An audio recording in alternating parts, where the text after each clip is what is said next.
Africa Content TV.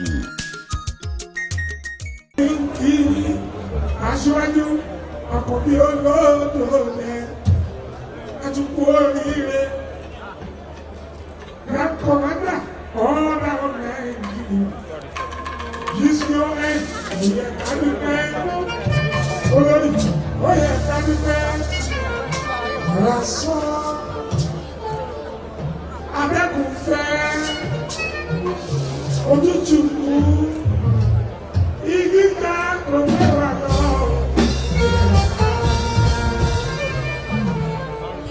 Abẹ́sì lápọ̀lọ́ lọ́wọ́ ọba nínú àlàáfíà oko lára ọ̀tá nílé abẹ́sì àlẹ́ ọmọ òjì.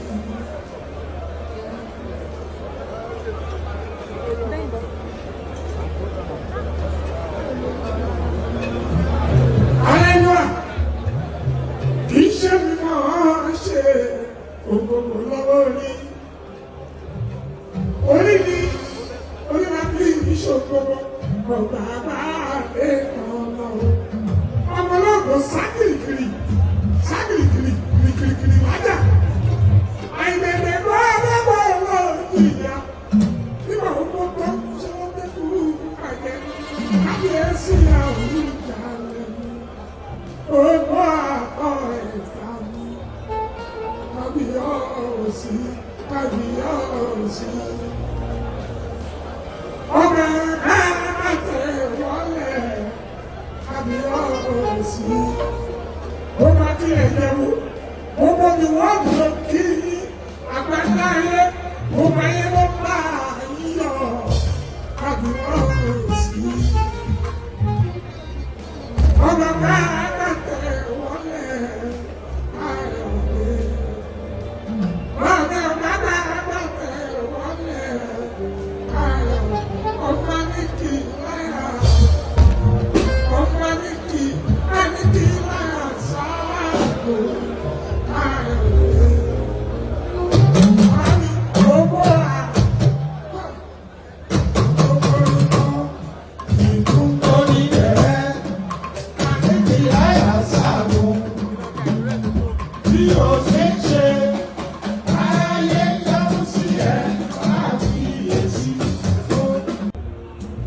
Bọ́lọ́bọ̀ bá gbọ́ títí àtẹ́kù pàjẹ́ bọ̀gbà bá lè tọ̀nà mi.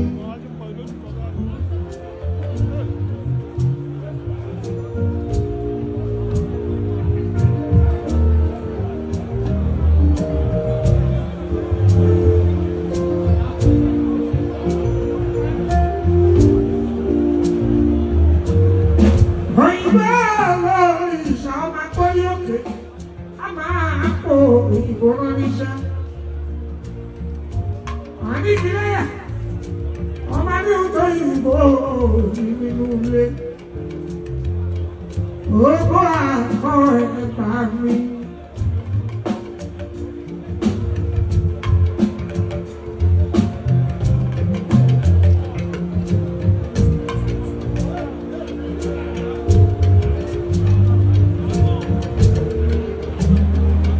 Olórí ọmọ bá ló ń kọ́ ọba ọgbà àtàkì ẹ̀ àtọ̀gbà mi.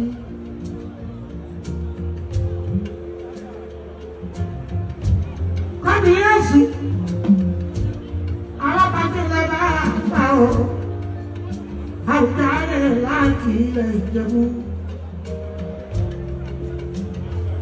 Mo ṣàkókò tí kò bá kílẹ̀ Ìjẹ̀bú sí. Alábàákẹ́lẹ́ bá bá àwùjáre kábíyèsí. Grand Commander ọ̀nà ọ̀nàjà GCON òkè ẹ̀kí ẹ̀bà mi. Ọkọ̀ lórí tẹ́nitẹ́ni ìjọba.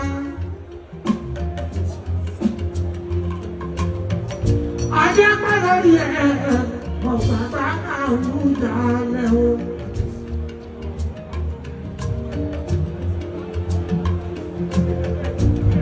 Òrìṣà Ìjẹ̀bú o.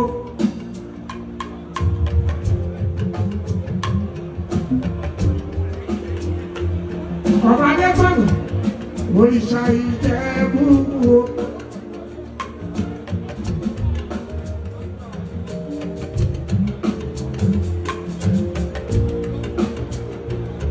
Happy 90th birthday kábíyèsí òrìṣà Ìjẹ̀bú o. Happy 64 lórí àgbèrè still counting òrìṣà Ìjẹ̀bú o.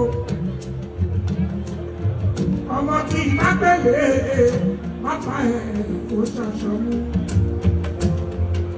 òrìṣà Ìjẹ̀bú o.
Thank you.